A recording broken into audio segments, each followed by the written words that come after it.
Boa noite, tudo bem? Graça e paz. Vamos começar mais uma aula nessa segunda-feira. Espero que você possa aproveitar bem o nosso tempo aqui. Pega lá a sua Bíblia, pega lá o seu caderno, sua caneta e vamos juntos estudar a palavra de Deus. Vamos orar primeiro.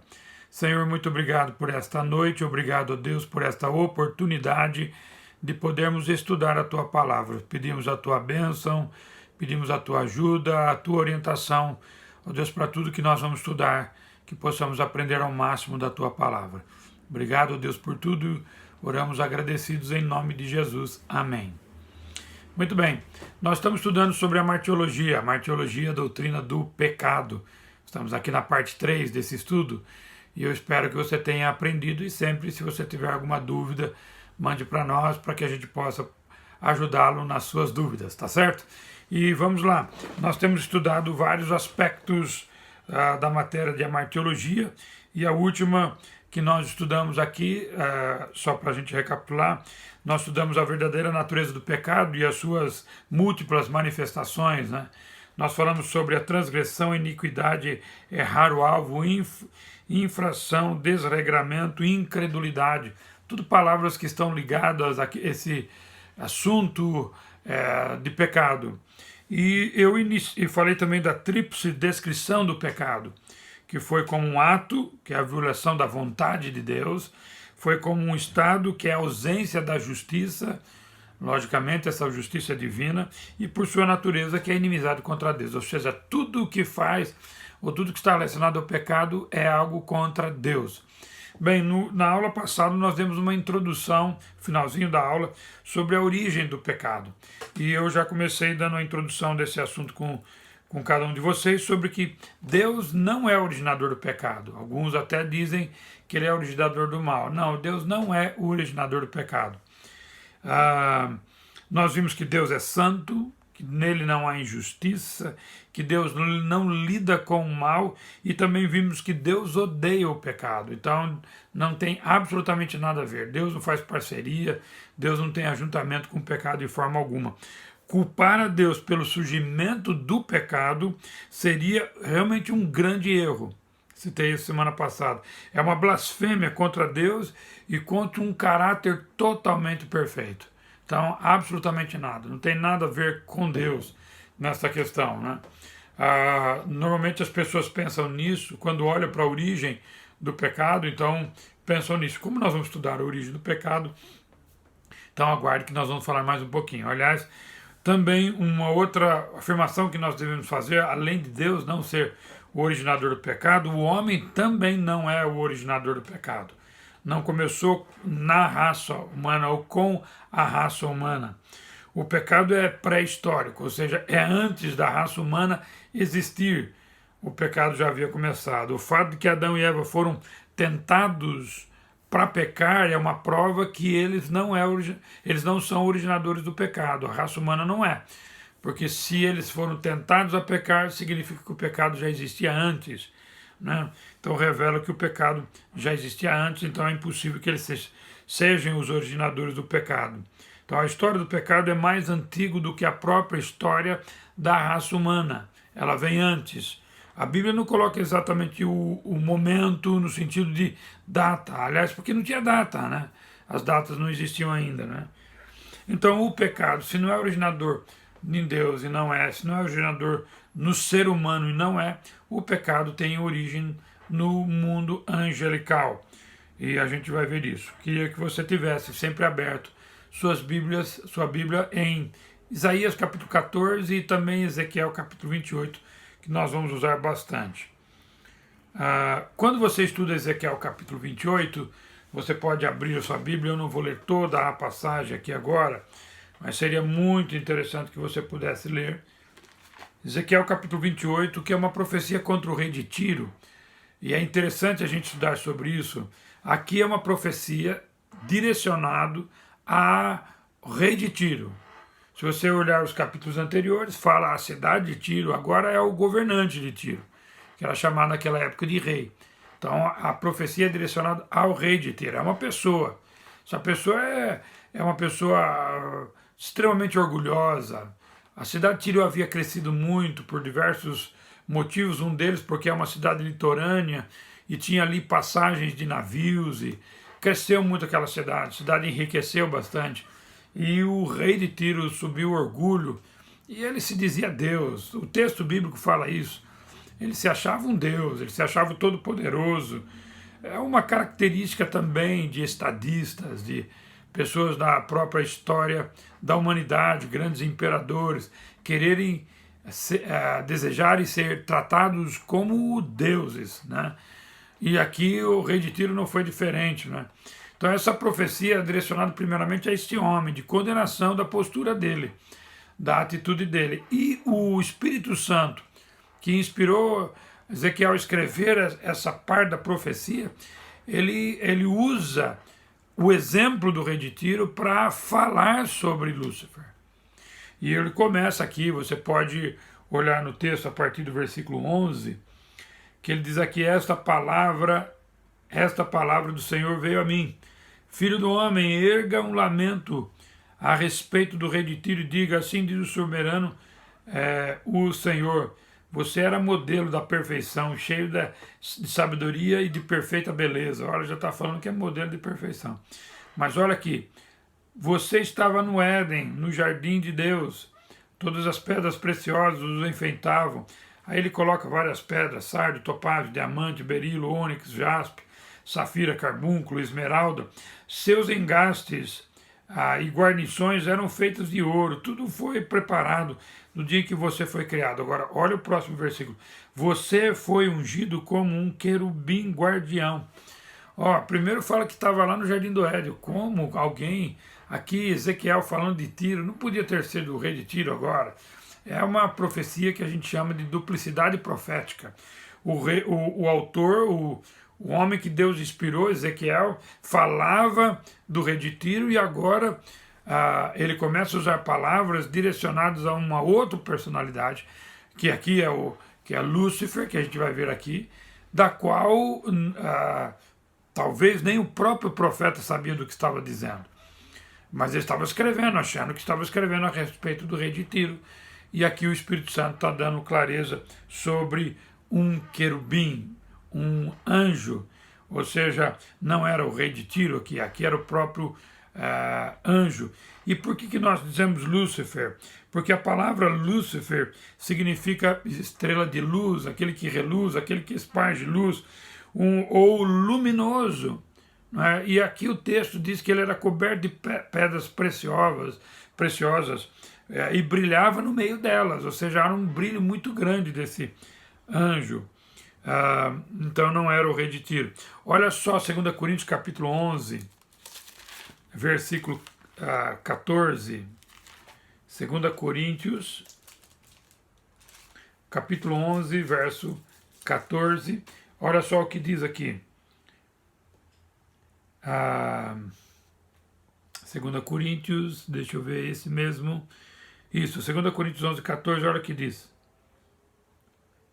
Isto é de admirar, pois o próprio Satanás se disfarça como anjo de luz. Aqui é dizendo de Satanás, né? Só para dizer, anjo de luz. Era exatamente o que ele era. Era um anjo que reluzia, que espargia luz.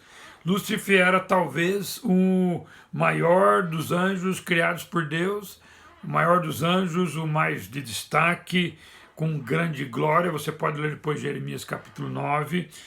Conforme Ezequiel 28, que nós estamos lendo aqui, podemos notar três coisas a respeito, três observações aqui a respeito desse anjo de Lúcifer, justamente porque ele era o anjo de luz.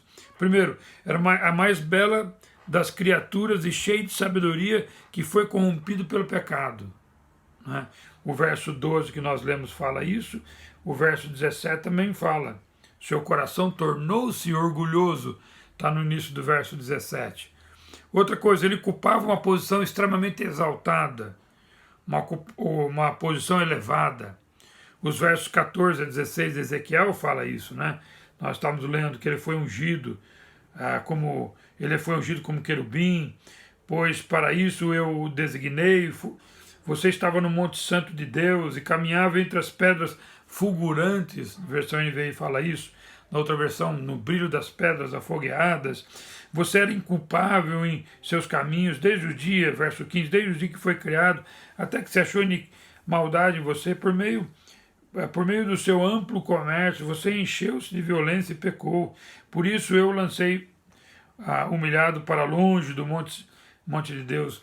Ou seja, estava numa posição extremamente elevada, exaltada, era perfeito naquilo que ele fazia. O verso 15 que nós lemos agora dá esse destaque. Isso é um destaque do anjo Lúcifer, né? O propósito dele, o propósito desse anjo, o propósito dele era, na realidade, tomar o reino de Deus, tomar a posição e o reino de Deus. E 4 foram os espaços que Lúcifer os espaços que Lúcifer tomou nesta direção, na tentativa de tomar o reino de Deus, conforme Isaías 14, que nós vamos ler. Então, Isaías 14 mostra para nós o que ele queria tomar. Porque no Isaías 14 nós vamos perceber que não houve ação, ele não teve a oportunidade de tomar ação, não chegou lá. Isso é impressionante, a gente vai ver isso aqui. Olha o verso 14. Eu vou começar a ler a partir do versículo 12. Isaías 14, verso 12. Então, presta atenção e vamos ler.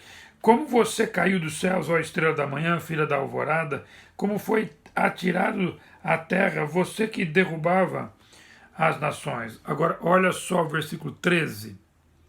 Você dizia no seu coração, só no coração dele, esse anjo estava dizendo, você dizia no seu coração, subirei aos céus. Olha só, tentativa de primeiramente de invadir a presença de Deus. Era uma inovação para dominar pensamento. Eu vou subir aos céus, eu vou entrar na presença do Altíssimo. Ainda no verso 13. Subirei aos céus. Depois, erguerei o meu trono acima das estrelas de Deus. Ele queria colocar acima das estrelas de Deus, exaltar o trono dele. É o que ele queria, né? Então, Lúcifer cobiçou, além de entrar, subir ao céu, entrar na presença de Deus, Lúcifer cobiçou a autoridade e o domínio sobre os demais anjos. Não era só queria ser um anjo de destaque como ele era, mas ele queria estar numa posição tão elevada para poder tomar o domínio dos anjos. Ele queria já começar a dominar tudo ali, acima das estrelas. Estrelas aqui são seres angelicais. É um termo usado, figurado para seres angelicais. Do outro aqui, isso aqui é o segundo, terceiro. Eu me assentarei no monte da Assembleia, no ponto mais elevado do Monte Santo. Subirei acima das mais altas nuvens, diz o versículo 14 aqui. Subirei mais alto do que as mais altas nuvens. Lúcifer quis tomar para si não somente o local, o domínio dos anjos, mas ele quis tomar para si a glória que pertence a Deus. Esse era o desejo dele. Ele queria tomar a glória que pertencia a Deus. Ele queria estar, mas não para por aí. Olha o versículo 14 no final dele. Serei como Altíssimo. Serei semelhante ao Altíssimo, né? Então agora ele queria ser igual a Deus. Na verdade, ele não queria ser igual, ele queria ser superior, né? Eu sempre, quando ensino essa matéria para alguém, para uma pessoa, eu sempre digo assim, ele queria que Deus continuasse o rei, mas ele queria ser o primeiro-ministro, porque na realidade o primeiro-ministro é que manda, não é? Então ele queria mandar nas coisas, ele queria dar ordem para tudo. Esse era o desejo de Lúcifer. E eu preciso continuar dizendo, ele continua tendo esse desejo, tomar o lugar de Deus, como se fosse possível. Conforme o verso 13, o pecado até aqui não havia sido expressado, não havia sido colocado em execução, era apenas um plano, estava na mente. E a gente tem que dar um destaque aqui, né? Deus sabe de tudo, Deus conhece o que está na mente de todos nós, Ele conhece o que estava na mente de Lúcifer. Nada está escondido aos olhos de Deus. Aliás, o autor de Hebreus mencionou exatamente isso. Deixa eu ver se eu acho aqui. Hebreus capítulo 14. Não tem 14, né? Deus capítulo 12.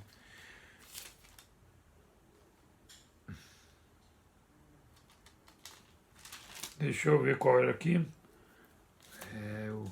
Não é nem 12 nem 14, é 4, tá? Hebreus capítulo 4, versículo 13.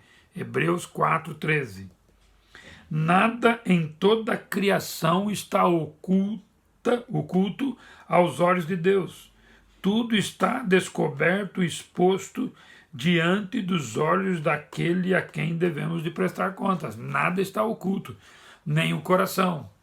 O coração desse anjo não estava como nenhum dos nossos corações estão. Qual foi a causa da queda de Lúcifer? Qual foi a causa de pensar nesse plano? Foi orgulho. Orgulho por quem Deus o havia feito, orgulho por quem ele era. A natureza do pecado foi a desobediência. Desobediência contra Deus. Mas o orgulho foi a causa, né? Olha 1 Timóteo, capítulo 3, 1 Timóteo, capítulo 3, verso 6. Abra aí a sua Bíblia. 1 Timóteo 3, 6 diz o seguinte: não pode ser recém-convertido para que não se ensoberbeça e caia na mesma condenação em que caiu o diabo. O diabo era essa condenação, era o orgulho que atingiu o coração daquele ser que Deus havia criado. Os anjos acompanharam Lúcifer. Não foram todos, segundo o relato bíblico, uma terça parte das hostes angelicais acompanharam a Lúcifer. Olha, Apocalipse, capítulo 12, versos 3, 4 e 9. Apocalipse, capítulo 12, versos 3, 4 e 9. Olha o que diz o texto aqui. Então apareceu no céu outro sinal, um enorme dragão vermelho, com 7 cabeças e 10 chifres, tendo sobre as cabeças 7 coroas. Verso 3. Olha o verso 4.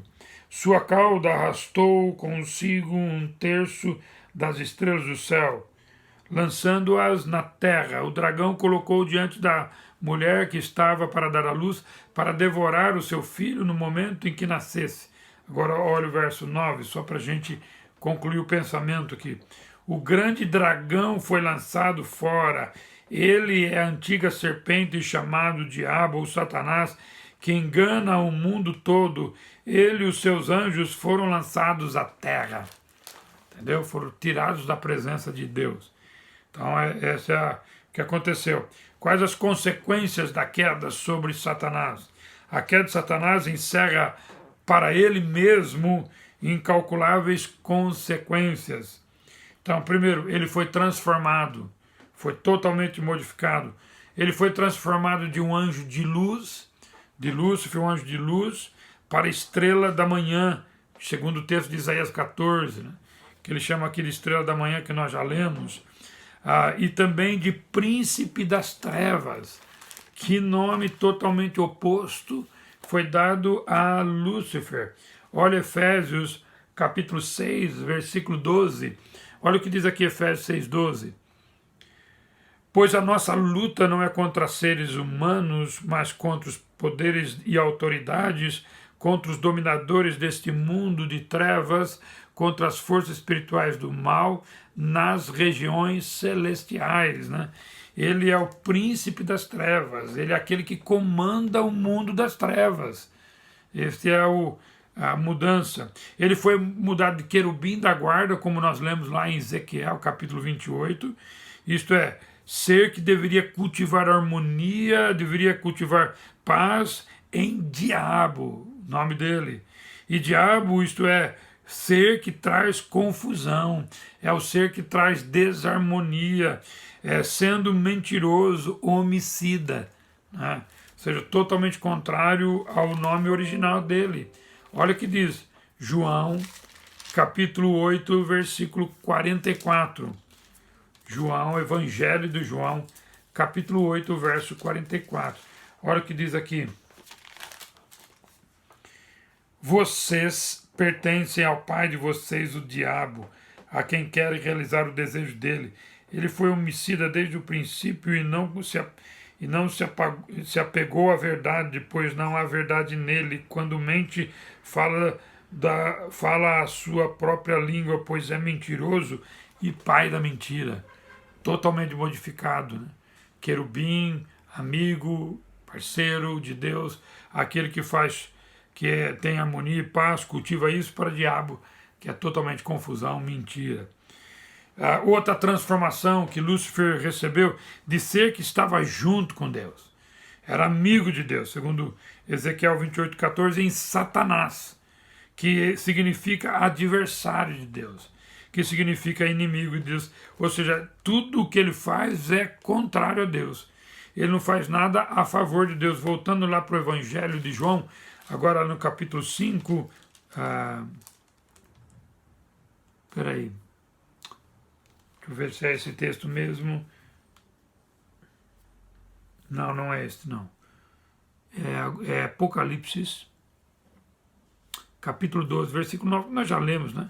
Apocalipse 12, 9, né? Fala sobre esta serpente, o diabo que enganou. Agora ele é adversário de Deus. Ele é inimigo de Deus. Era amigo. Agora não, é inimigo de Deus. Que mudança. E, falei da mudança de anjo de luz para príncipe das trevas, de querubim da guarda para aquele que traz discórdia, para pai da mentira. Falamos do ser que estava junto com Deus em Satanás, que significa adversário de Deus. E agora, por último, de soberano, né, no verdadeiro sentido da palavra. Ezequiel 28,14, que nós estávamos lendo aqui, que nós lemos hoje já, só para voltar a dar a ênfase para cada um de vocês aqui. Ezequiel 28,14, quando ele diz, né, você era ungido, querubim da guarda, pois para isto eu designei, você estava no monte santo de Deus e caminhava entre as pedras fulgurantes, o afogueado estava no monte, mostra soberania, mostra que estava sobre vários, né? Aqui, um soberano mesmo. De soberano, no verdadeiro sentido da palavra, em dragão, a serpente, isto é, ser rastejante, que nós já lemos lá em Apocalipse 12, 9. Né? Totalmente modificado houve. Então, essa foi a primeira consequência, grandes transformações. Mas tem uma outra consequência, ele está destinado ao inferno. Esse é o fim dele. Olha aqui o que diz aqui em Mateus 25, 41.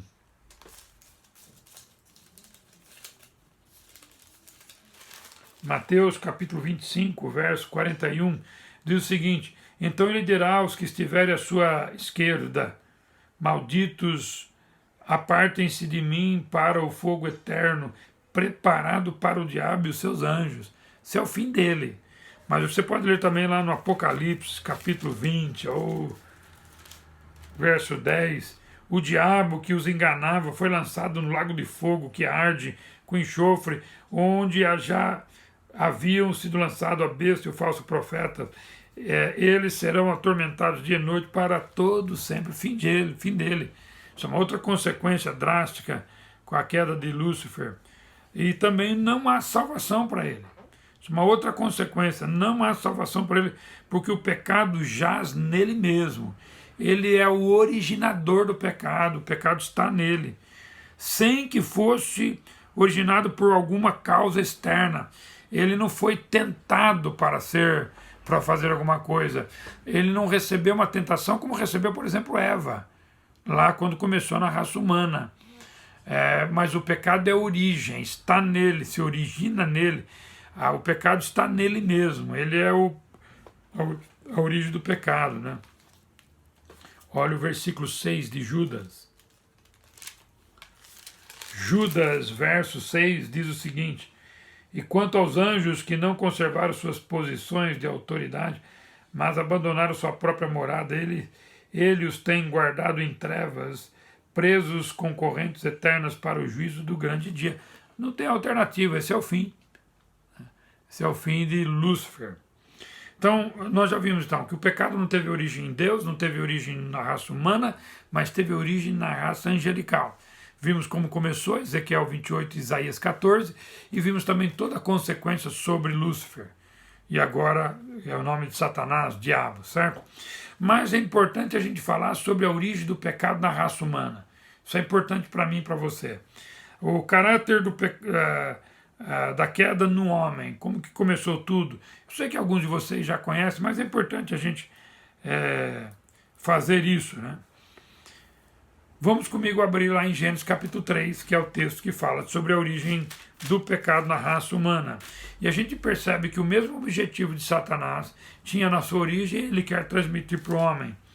A gente percebe aqui na conversa que ele teve com Eva, no versículo 5, diz o seguinte: Deus sabe no dia que dele comerem, seus olhos se abrirão, e vocês, como Deus, serão conhecedores do bem e do mal. Ou seja, da mesma coisa que Satanás queria ser, agora ele sugere ao homem, ou agora ali a mulher, né? Coma desse fruto. Se você lembrar muito bem, foi quando a serpente tomada por Satanás que tomou a serpente, conversa com Eva, e nesta conversa tinha o objetivo de fazer com que Eva achasse que ao comer aquela fruta, ela se tornaria como Deus, semelhante a Deus. Esse é o desejo. E este é o alvo de Satanás, que Satanás almeja. É o mesmo que ele ainda apresenta para o homem, inclusive nos nossos dias. Né? O ser humano acha que ele pode viver sem Deus. Ele acha que pode viver à parte de Deus, independente dele. E quando eu falo ser humano, eu estou colocando eu e você, porque muitas vezes a gente acha que a gente tem condições de tomar conta da nossa própria vida, né? E o fato de cuidar da nossa própria vida é colocar na postura de Deus, porque o único que pode cuidar de nós, o único que pode dirigir a nossa vida é Deus. Ele que sabe o que precisamos, Ele que sabe das nossas necessidades, Ele que sabe como nós resolvemos nossos problemas, Ele que sabe as saídas para a nossa vida, Ele que sabe as soluções, os caminhos, Ele que sabe, né? Eu e você não sabemos. Nós precisamos depender de Deus. E isso é uma dificuldade do ser humano, porque o homem sempre acha que ele pode resolver o problema dele, né? Pela humildade e obediência, devia o homem aproximar-se a este alvo tão elevado de dependência de Deus, né?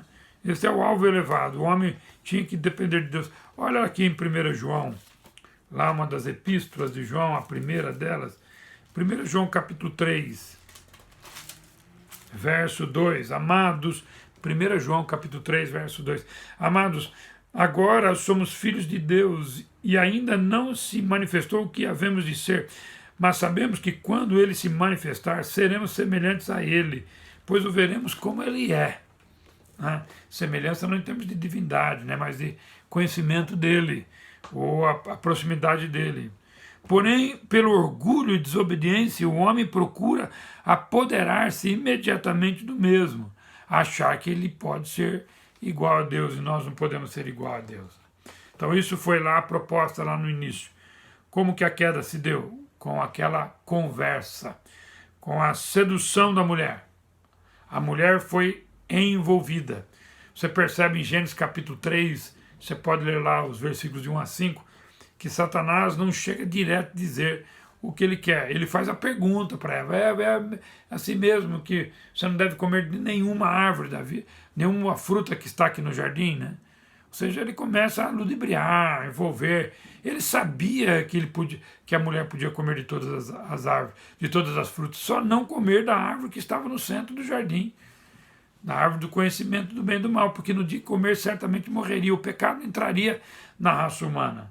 Mas o homem, a mulher ali foi envolvida. E quando a mulher come, se você ler o texto, a Bíblia diz que a mulher comeu e deu ao seu marido, verso 6, e ele comeu imediatamente, sem qualquer pergunta. As versões que nós temos em português não deixam isso claro para nós, mas a versão Jerusalém nos dá a entender que Adão estava próximo de Eva, que ele sabia tudo o que estava acontecendo. Aliás, inclusive ele sabia qual era a fruta que Eva tinha pego e colocado na mão para comer. Ele não fez nenhuma intervenção, ele só ficou assistindo, e assim que a mulher comeu, deu para ele, ele comeu. O texto aqui para nós, a gente lendo, a gente não consegue enxergar isso.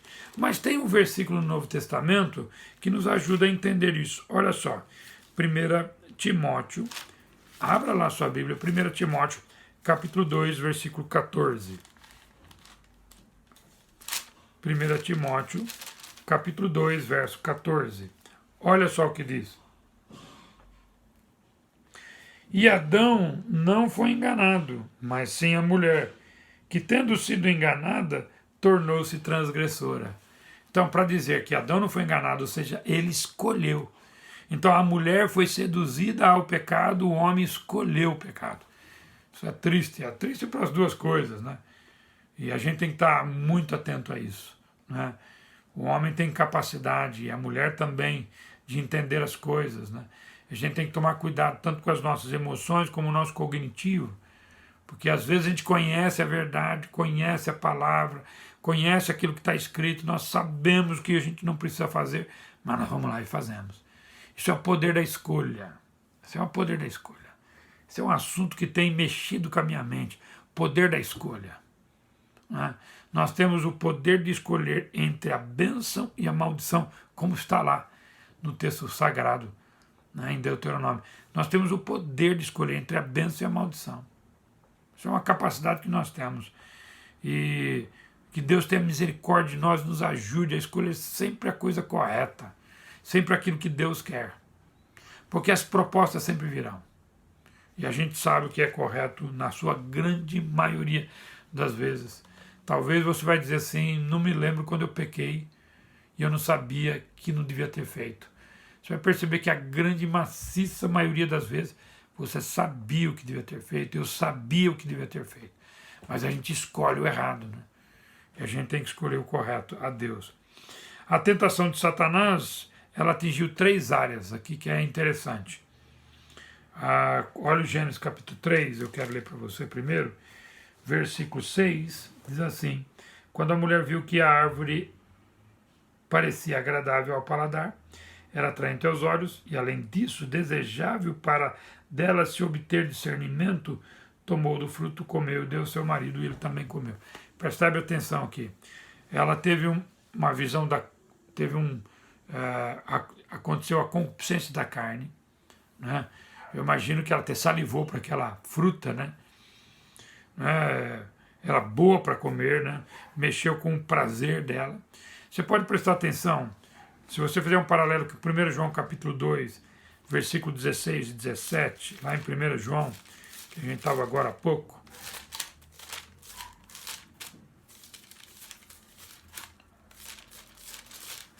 Primeiro João capítulo 2, verso 16 e 17 diz o seguinte: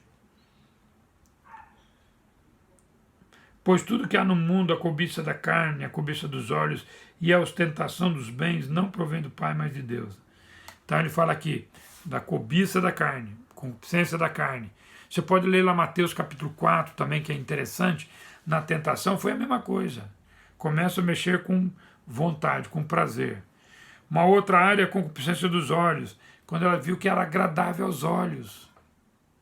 Agradável aos olhos, né? Mexe com a nossa possessão, com aquilo que a gente quer, né? Agradável aos olhos, aquilo que atrai a gente. Aconteceu também lá na tentação de Jesus, a mesma coisa. E a terceira área é a soberba da vida, desejável para dar entendimento. O que eu posso conseguir, quais são os alvos, né? Soberba da vida, né? É a nossa posição, o nosso status. Então mexeu com as necessidades físicas, mexeu com as emoções, com aquilo que podia conquistar, com aquilo que podia ter, né? E mexeu com a soberba, aonde eu podia chegar, aonde podia chegar. Ela podia ser igual a Deus, olha só. Então percebeu que era boa para dar entendimento e ser igual a Deus, né? Era a posição. Então cuidado, porque o diabo continua fazendo as mesmas coisas. Ele quer que a gente satisfaça a nossa carne antes de agradar a Deus. Ele quer que as nossas emoções sejam alcançadas, né? Aquilo que vislumbra os nossos olhos, a cobiça, né? Ele quer mostrar isso para nós. E também aonde nós podemos chegar, qual é o nosso alcance, os nossos níveis, a soberba, achar que é melhor que os outros. Cuidado com isso, porque o diabo continua com as mesmas coisas, com os mesmos objetivos, não é diferente, né? Nossa aula já está acabando aqui e eu tenho muita coisa para falar ainda, né, sobre esse assunto.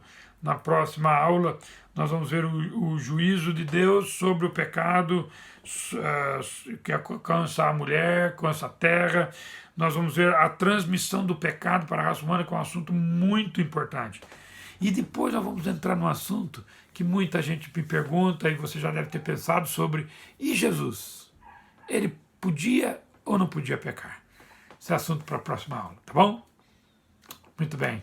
Muito obrigado por você estar aqui com a gente e vamos orar para encerrar a nossa aula. Senhor, muito obrigado por esse tempo, muito obrigado pela vida de cada um que pôde participar conosco aqui da aula. Abençoe e que isso possa fazer-nos lembrar, ó Pai Santo, que o Senhor nos ajude, ó Deus, a tomar as decisões certas. E a decisão certa sempre será na direção da Tua vontade. Nos ajude, nos dê a Tua graça, nos dê a sensibilidade à voz do Teu Espírito Santo. E abençoe a cada um aqui, ó Pai. Obrigado por esse tempo. É a oração que fazemos em nome de Jesus. Amém. Amém? Tchau, Deus abençoe cada um. Um beijo no coração de todos. Obrigado.